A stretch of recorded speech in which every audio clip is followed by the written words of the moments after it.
Probably none of you have ever contracted polio because we're all vaccinated when we're younger.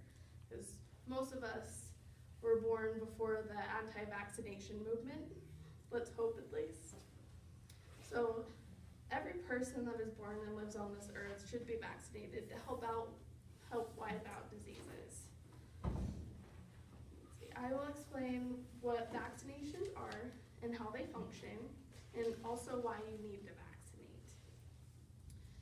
You have heard about vaccines, but do you know exactly what they are and what they do?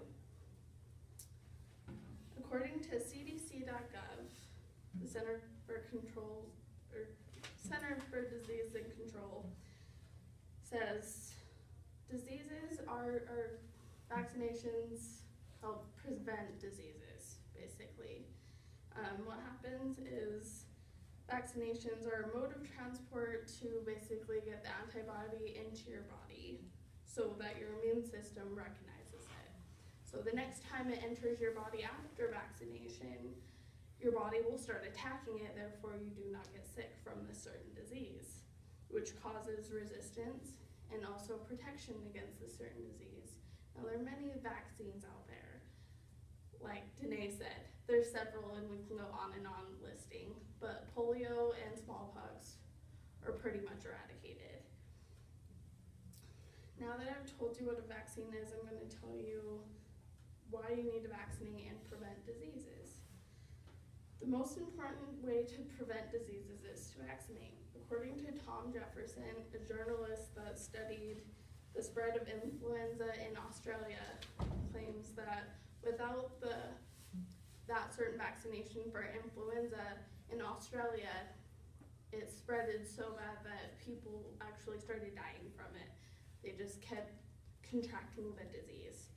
And the way that happens is when children get a certain disease, some of them really don't know how to wash their hands, and they're very,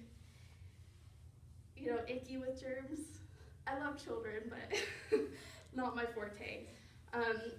Since they don't wash their hands and their hands are in their noses and their mouths and they touch things and other kids touch things, that's how it usually is spread. And then when the child goes home, it spreads to other family members and other family members spread. Therefore, it goes from family to family and it gets bigger without vaccinations. According to Kathleen Berger, the author of Invitation to the Lifespan, basically my psychology book, she said, every child should be vaccinated so we can put an effort into eradicating as many diseases as we can. Also, an issue is elderly and disease. When older people contract diseases, they're not likely to get rid of it as easily as we can because their immune systems are tired, they're worn out, they've lived several more decades than we have. So their immune system becomes compromised, and some people actually die from these diseases. I've heard of several people that are in their 70s, 80s, and 90s who died from influenza. It's pretty normal unless people vaccinate.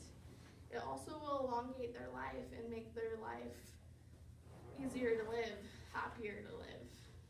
I certainly don't want to live into my 70s, 80s, or 90s and be sick all of the time. I would rather die. I don't know about you guys, but let's see. As you can see, there's enormous benefit to vaccinating people of all ages. By vaccinating, you help prevent diseases and improve the health of yourself and everyone around you.